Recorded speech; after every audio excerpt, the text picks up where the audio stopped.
Welcome, beautiful souls. Whether you've stumbled upon this message by chance or you've been actively searching for answers, know that you are in the right place.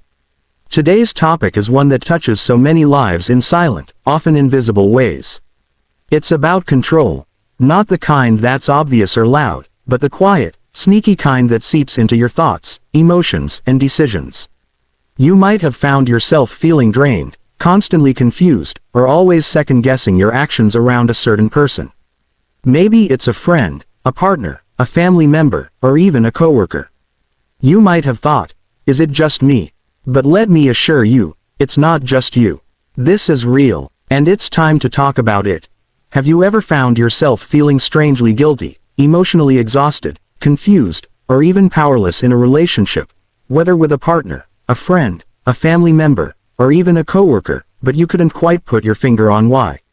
You may have wondered if you were being too sensitive or overthinking things. But what if I told you it wasn't your imagination? Some people use incredibly subtle, deceptive methods to manipulate and control others. These methods are so sneaky that they often go unnoticed, disguised as love, concern, help, or even kindness. Yet, they can shape the way you think, feel, and behave without you even realizing it. That's why in this deep dive, we're going to uncover 10 powerful, sneaky ways people might be trying to control you, how to recognize the red flags early, and how to reclaim your mental and emotional freedom before it's too late. Understanding these signs can be life-changing, because once you see them clearly, you'll never again fall into the same trap. Let's begin with one of the most widespread and emotionally draining forms of manipulation: guilt tripping. This tactic preys on your sense of empathy and moral obligation. The manipulator tries to make you feel like a bad person for setting boundaries, saying no, or prioritizing your own well-being. They might say things like, "After everything I've done for you, this is how you repay me." Or, "I guess I just don't matter to you anymore." Their goal is to create emotional discomfort so you'll change your behavior to suit their needs, not yours. You end up doing things out of guilt, not love, not logic, and that's exactly how they want it. Following closely is the tactic of playing the victim, where the person always seems to be the one who's hurt, wronged, or suffering.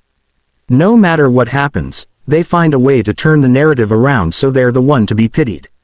They exaggerate their pain or reinterpret events to cast themselves as the innocent one, even if they caused the issue. You're left feeling like the villain, apologizing, trying to fix things that weren't even your fault, and constantly walking on eggshells. This emotional weight makes you more likely to give in, stay silent, or avoid confrontation, giving them power. Next up is gaslighting, one of the most psychologically damaging manipulation tools. It involves denying your reality, emotions, and memory until you begin to doubt yourself. A gaslighter might say things like, "You're imagining things that never happened," or "You're just being dramatic." Over time, this leads you to question your own experiences and trust their version of reality instead. You become dependent on their perspective, which makes them the authority in your mind, and that's exactly where they want to be. Then there's love bombing, which can be confusing because it feels so good at first. This is when someone showers you with excessive affection, praise, gifts, and attention early on. It feels magical, like you've found the one. But once they feel secure in your emotional attachment, the behavior changes. The affection turns into criticism, control, or emotional neglect. You're left confused, often blaming yourself and trying to earn back the love they gave so easily in the beginning. The truth is, it wasn't love, it was a setup for control disguised as romantic intensity. One of the more silent, passive-aggressive tactics is the silent treatment. Instead of resolving conflict or expressing feelings, the manipulator withdraws completely. They ignore your messages, don't return your calls, and act as if you don't exist. This creates anxiety, self-doubt, and guilt within you. You might find yourself begging for their attention or trying to make things right, even if they were in the wrong. This tactic shifts the power dynamic entirely, putting them in control while you feel emotionally abandoned. Another common tactic is constant criticism, where nothing you do is ever good enough. Whether it's your looks, your work, your choices, or your personality, they find subtle or not so subtle ways to point out your flaws under the guise of helping you. Over time, this destroys your self-esteem. You begin to believe you're not good enough, which makes it easier for them to control you, because insecure people are easier to manipulate. True support uplifts you. Constant criticism only weakens you. Another extremely harmful method is isolation. This isn't done all at once, it's gradual. They may first suggest you spend less time with certain friends or family members. Then they'll criticize your support system, saying things like, "They're bad influences," or, "They don't really care about you like I do." Eventually, you find yourself cut off from the people who could help you see the truth. When you're isolated, you're vulnerable. You become more dependent on the manipulator, and that's exactly what they want: total emotional control. Then there's twisting your words, a tactic where, no matter how calmly or clearly you speak, they find a way to turn your words against you. You could be expressing your hurt or setting a healthy boundary, and somehow you end up apologizing, doubting yourself, or feeling like the aggressor. It's incredibly frustrating and disorienting. You walk away from conversations more confused than when you started. That confusion is intentional. It keeps you from standing firm in your truth. Another deceptive method is making you feel incompetent.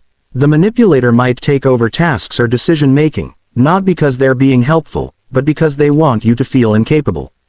They might say things like, "You always mess this up," or, "Let me do it, you don't know what you're doing."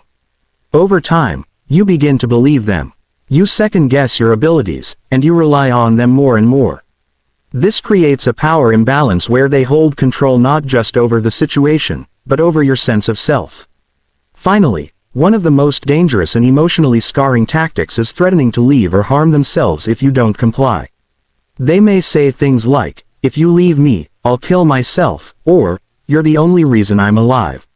This form of blackmail creates intense emotional pressure and fear. You feel like someone's life is in your hands. But this is not love, it's psychological abuse. If you ever find yourself in this situation, it's critical to reach out for professional help immediately.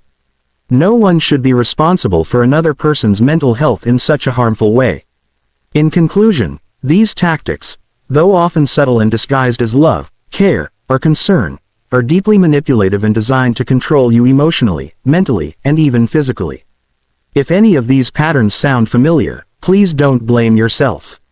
Manipulators are often highly skilled at hiding their intentions behind charm, affection, and clever words. The first and most powerful step toward healing is awareness. Once you can recognize these behaviors for what they truly are, you can begin to take back your power, set boundaries, rebuild your self-esteem, and protect your peace. You deserve relationships built on mutual respect, honesty, and emotional safety, not fear, guilt, or confusion. So stay strong, stay informed, and never let anyone manipulate your mind or emotions under the false mask of love. If you found this message helpful or eye-opening, don't keep it to yourself. Share it with someone who needs to hear this, and remember, awareness is freedom. You are not crazy. You are not too sensitive. You are not imagining things. If something feels wrong, it probably is. The fact that you're even here, learning, growing, questioning, and seeking truth, that is your strength. That is your power. You are not here to be controlled, manipulated, or silenced. You are here to shine, to grow, and to be loved in the healthiest, most respectful way possible. So don't settle for anything less. Choose peace. Choose clarity. Choose yourself. Thank you so much for being here. If this message spoke to your heart, don't keep it to yourself. Share it with someone who needs to hear this.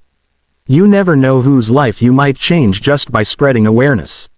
Stay safe, stay strong, and always remember, your mind is yours, your heart is yours, your life is yours. Own it fully. Yellow Heart.